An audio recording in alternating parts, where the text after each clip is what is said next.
ஓம் சரவண பவ. உருவாய் அருவாய் உளதாய் இளதாய் மறுவாய் மலராய் மணியாய் ஒளியாய் கருவாய் உயிராய் கதியாய் விதியாய் குருவாய் வருவாய் அருள்வாய் குகனே.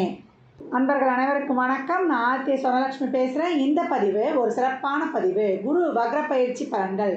தலைமை சுபகிரகமான குரு வருகின்ற அக்டோபர் மாதம் 9ஆம் தேதியிலிருந்து வக்ர நிலையை அடைகிறார்.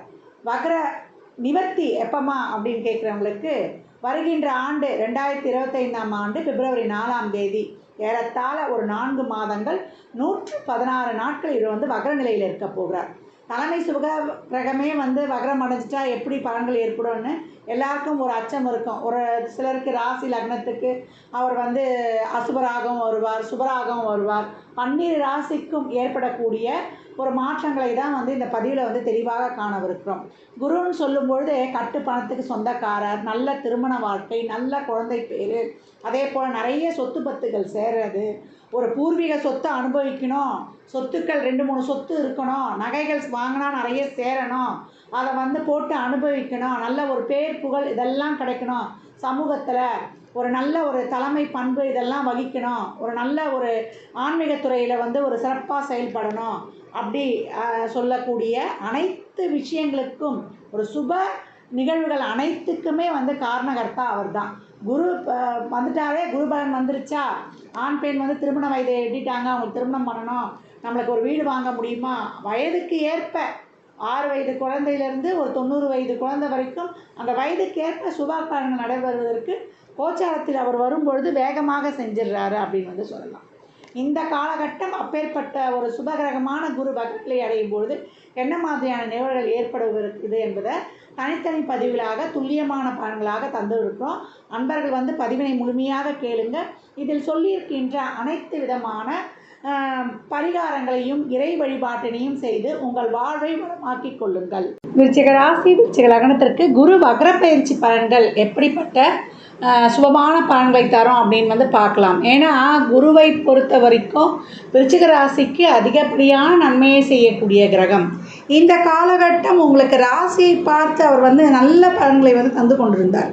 அப்படிப்பட்ட யோகத்தை தரக்கூடிய கிரகம் இப்பொழுது வக்ரம் ஆகும் பொழுது எங்களுடைய நிலைப்பாடு என்னம்மா, ஏற்கனவே அர்த்தாஷ்டம சனி எங்களை அல்லல் படுத்து கொண்டிருக்கும் வேளையில் அவர் வக்ரமாகி நிறைய பிரச்சனைகளை சந்திக்கிறோம். ஒரு விஷயம் எங்களுக்கு முழுமை பெறலை, ஒரு ஆரோக்கிய குறைபாடாக இருந்தாலும், ஒரு வேலை விஷயத்தில் எங்களுக்கு ஒரு ப்ரெஷராக இருந்தாலும், ஒரு இடம் வாங்கணும், ஒரு வீடு வாங்கணும், ஒரு சுப காரியங்கள்லாம் நாங்கள் செய்ய போனால் கூட அனைத்துலேயுமே ஒரு தடை தாமதங்களை கண்டு கொண்டிருக்கிற வேலையில் குரு ஏதோ ஒரு சமாளிக்கக்கூடிய ஒரு சூழலை தந்து கொண்டிருந்தார். இந்த காலகட்டம் அவர் வக்ரம் ஆகும்பொழுது எங்களுடைய நிலை என்ன அப்படின்ற ஒரு பெரிய கேள்வி விருச்சிக ராசி லக்னக்கார சகோதர சகோதரிகளை மிரட்டுது அப்படின்னு சொல்லலாம். இது மிரட்டல் தான். என்ன பண்ண போகிறோம் அப்படின்ற ஒரு பெரிய ஐயம் அவங்களுக்கு. இந்த காலகட்டம் ஒன்று புரிஞ்சுக்கோங்க.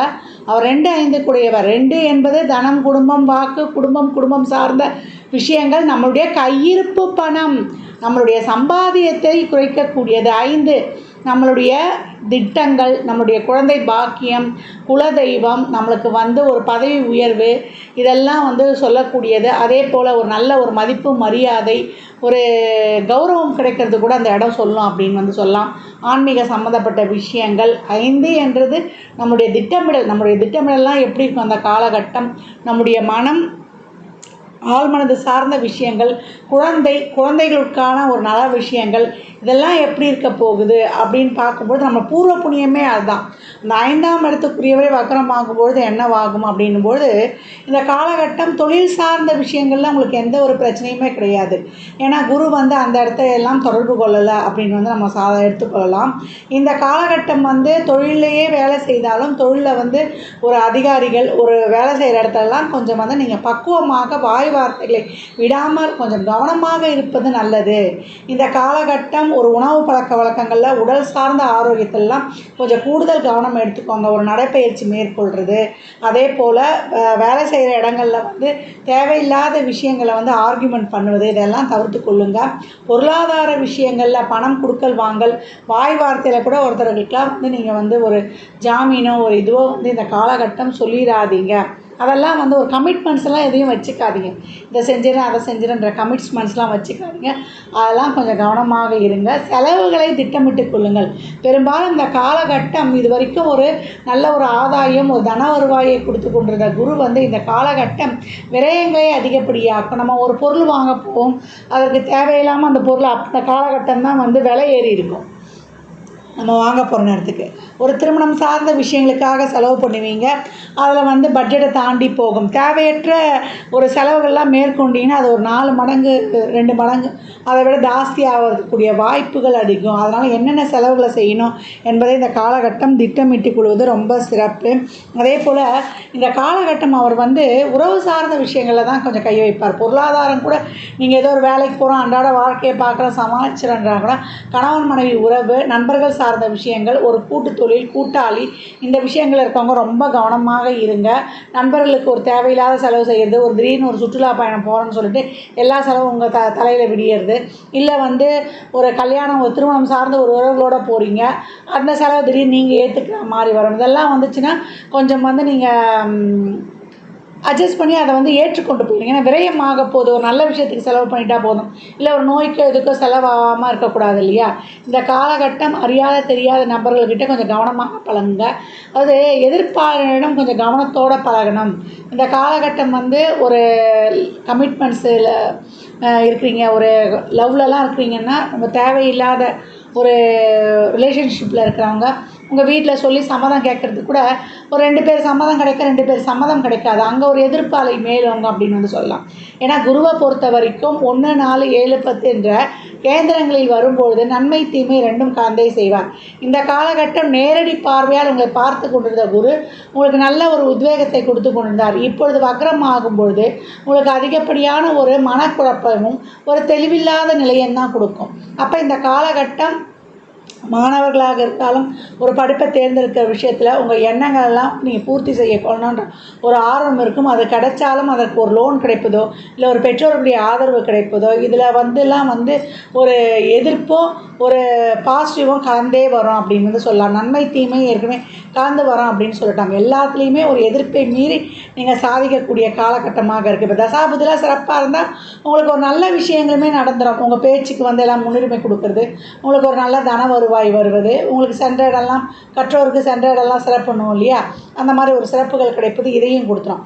இந்த காலத்தை பொறுத்த வரைக்கும் உறவுகள் சார்ந்த விஷயத்துலேயும் கையிருப்பு நம்ம செலவு பண்ணுவதுலேயும் கொஞ்சம் திட்டமிட்டுங்க. இதை மட்டும் முக்கியமாக எடுத்துக்கோங்க. மற்ற விஷயம்லாம் உங்களுக்கு ஆஸ் யூஷுவலாக இருந்துடும். உடல் ஆரோக்கியத்திலையும் கொஞ்சம் வந்து கவனம் எடுப்பது நல்லது. 7ஆம் இடம் என்பது கொஞ்சம் நம்ம உடல் ஆரோக்கியத்திலையும் கொஞ்சம் கவனத்தை எடுத்துக்கணும். அதே போல் மற்றவங்ககிட்ட பேசுகிற விஷயங்கள் எல்லாம் தேவையானதை மட்டும் பேசணும், தேவையில்லாத வந்து தவிர்த்து விடணும் அறவே. இப்போ ரிலேஷன்ஷிப்லேயே இருக்கிறீங்கன்னா அவசியத்தோடு பேசுங்க. தேவையில்லாத விஷயத்தை பேசுனீங்கன்னா உங்கள் ரிலேஷன்ஷிப்லேயும் பிரச்சனை வரும். கணவன் மனைவி நிறைய விட்டு கொடுத்து போயிடுங்க. தேவையில்லாத ஆர்கியூமெண்ட் வச்சுக்காதீங்க. இந்த நேரத்தில் அவங்க கேட்டு நீங்கள் செய்யலைன்னா உங்களுக்கு அங்கே ஒரு பிரச்சனை வரும். ஏன்னா விரயமே கலத்தத்து சார்ந்து கலத்துற உறவுகளுக்கு ஒரு ஃபங்க்ஷன் வைக்க போகிறாங்க, அந்த இடத்துல வந்து நம்ம ஒரு செய்யலைன்னா உங்களுக்கும் மனைவிக்கும் ஒரு கருத்து மோதல்கள்லாம் ஏற்படும். அதையெல்லாம் கொஞ்சம் விட்டு கொடுத்து அனுசரித்து எது நம்மளுக்கு தேவை எது தேவையில்லைன்றதெல்லாம் எடுத்துக்கொண்டு போகணும். ஒரு திருமணமே வச்சுட்டோம், இப்போ இந்த காலகட்டம் பொண்ணு வீடாக இருந்தாலும் பையன் வீட்டில் ஒரு பார்கெயின் பண்ணுறதும், பையன் வீடாக இருந்தாலும் பொண்ணு வீட்டில் வந்து ஒரு பார்கெயின் பண்ணுறதும் அந்த மாதிரி இருக்கும். இந்த காலகட்டம்லாம் நீங்கள் என்ன பண்ணணும்னா உங்கள் குடும்ப உறவுகள் யாரையும் வந்து பையன் வீட்லேயோ பொண்ணு வீட்லேயோ பேச வச்சிடக்கூடாது. உங்கள் சைடு நீங்கள் பேசிங்கன்னா அவங்க சைடு அதான் சம்மந்தப்பட்ட நீங்கள் மட்டும்தான் பேச்சு வச்சுக்கணும். அதனால் திருமணம் சார்ந்த விஷயங்கள் இருப்பவங்களாம் பேச்சுவார்த்தையில் செலவுகளில் இந்த புடவை எடுக்க போகும்போது முகூர்த்த புடவைலாம் எடுக்க போகும்போது தான் தேவையில்லாத ட்விஸ்ட்டுலாம் வரும். அப்பா நீங்கள் சம்மந்தப்பட்ட பொண்ணு மாப்பிள்ளை வீட்டாரே போயிட்டு வந்துடுவது ரொம்ப சிறப்பு. இதெல்லாம் உங்களுக்கு முன்கூட்டியே ஒரு எச்சரிக்கை பண்ணி இதெல்லாம். அதனால் திருமணம் சார்ந்த விஷயங்களில் பொண்ணு விட மாப்பிள்ளை விட நீங்கள் 2 பேரும் வந்து சேர்ந்து முடிவெடுத்து கொள்வது ரொம்ப சிறப்பு. மற்றபடி தேவையில்லாத ஆர்கியூமெண்ட்டு, தேவையில்லாத செலவுகள் இதையெல்லாம் வந்து குறைத்து கொள்வது ரொம்ப சிறப்பு. குழந்தைகள் நலன் சார்ந்த விஷயத்துக்கான செலவுகள் வந்து அதிகரிக்கக்கூடும். ஒரு சிலர் வந்து குழந்தை பிறப்புக்கான வைத்தியம் செய்யும்பொழுது கூடுதல் செலவாகுது. அதுலேயும் வந்து நீங்கள் வந்து அதிகப்படியான கவனத்தை வந்து மேற்கொள்ளணும். குலதெய்வ கோயிலுக்கு வந்து ஒரு சிலர் வந்து கொஞ்சம் இந்த ஒரு கட்டிட திருப்பணிகள்லாம் செய்து கொடுப்பீங்க, அதெல்லாம் இந்த காலகட்டம் செய்து கொடுங்க. அதே போல் ஒரு சிலர் வேண்டுதல்கள்லாம் நிறைவேற்றாமல் இருந்தால் அதெல்லாம் போய் வேண்டுதல்லாம் நிறைவேற்றும் பொழுது நமக்கு வரக்கூடிய தேவையற்ற வீண் விரயங்கள்லாம் குறைந்து அது நம்மளுக்கு மனதுக்கு ஒரு திருப்தியான ஒரு விரயங்களாக நம்மளாகவே இதெல்லாம் மாற்றிக்கொள்ளணும். இந்த காலகட்டம் பிள்ளைகள்கிட்ட வந்து ரொம்ப கடினமாக நடந்து கொள்ளாதீங்க. வளர்ந்த பிள்ளைகளாக இருந்தால் அவங்கள வந்து தட்டி கொடுங்க. உங்கள் பேச்சை வந்து கேட்க மாட்டாங்க. இந்த காலகட்டம் நீங்கள் அவங்களுக்கு பிடிச்ச நண்பர்கள்கிட்டேயோ இல்லை அவங்க யார்கிட்ட பிரியமாக இருக்காங்களோ அந்த உறவுகிட்ட சொல்லியோ அவங்கள வந்து நல்வழிப்படுத்தி கொள்ளணும். பொதுவாக விருச்சிக ராசி இந்த காலகட்டம் பொருளாதாரம் ஏதாவது ஒரு வகையில் வந்து உங்களுக்கு பூர்த்தியை செய்து தொழிலில் வந்து ஏதோ ஒரு சாதகமான சூழ்நிலை சென்றாலுமே 2 விஷயங்களில் கவனமாக இருக்கணும். ஒன்று, கையிருப்பு பணம் செலவு செய்வதில் கரையும், அதில் கவனம் தேவை. திட்டமிட்டு செலவு செய்ய வேண்டும். உறவுகள் சார்ந்து கலத்தரத்தோட அதே போல் ரிலேஷன்ஷிப்போடு இருக்கவங்களோட மாணவர்கள் வந்து படிப்பில் ரொம்ப கவனமாக இருக்கணும். கூட இருக்கிற ஃப்ரெண்ட்ஸால் கூட ஒரு சிலருக்கு வந்து ஒரு சில தேவையில்லாத ஒரு சில பிரச்சனைகள்லாம் வரும். அதனால் எல்லார்கிட்டேயும் ஒரு தாமரை இலை தண்ணி போல் எல்லா உறவுகள்கிட்டையும் வந்து பட்டும் படாமல் பழகுவது, நடந்து கொள்வது ரொம்ப சிறப்பு தரும். தேவைக்கு மட்டும் பேசணும். குருன்னாலே மௌனம்தான். கேட்டால் மௌன விரதம் இருக்குன்னு கூட சொல்லிடலாம். அதனால் இந்த காலகட்டம் வந்து நிறைய குழப்பம் ஏற்படும். நான் ஏற்கனவே சொன்ன மாதிரி வக்ரமாகி ராசியை பார்க்குறதுனால இந்த செய்யலாமா வேண்டாவா அப்படின்லாம் அதற்கெல்லாம் உங்களுக்கு உங்கள் நலம் விரும்பிகளையோ இல்லை அந்த காரியங்களில் முன் அனுபவம் உள்ளவர்களையோ கேட்டு முடிவெடுத்து கொள்வது விருச்சிக ராசிக்கு ரொம்ப சிறப்பை தரும். வியாழந்தோறும் அல்லது நீங்கள் பிறந்த கிழமை அன்று நீங்கள் திருச்செந்தூர் முருகனை வழிபடுவதோ இல்லை வள்ளி தெய்வ யானையுடன் இருக்கக்கூடிய முருகரை வழிபடுவது ரொம்ப சிறப்பு.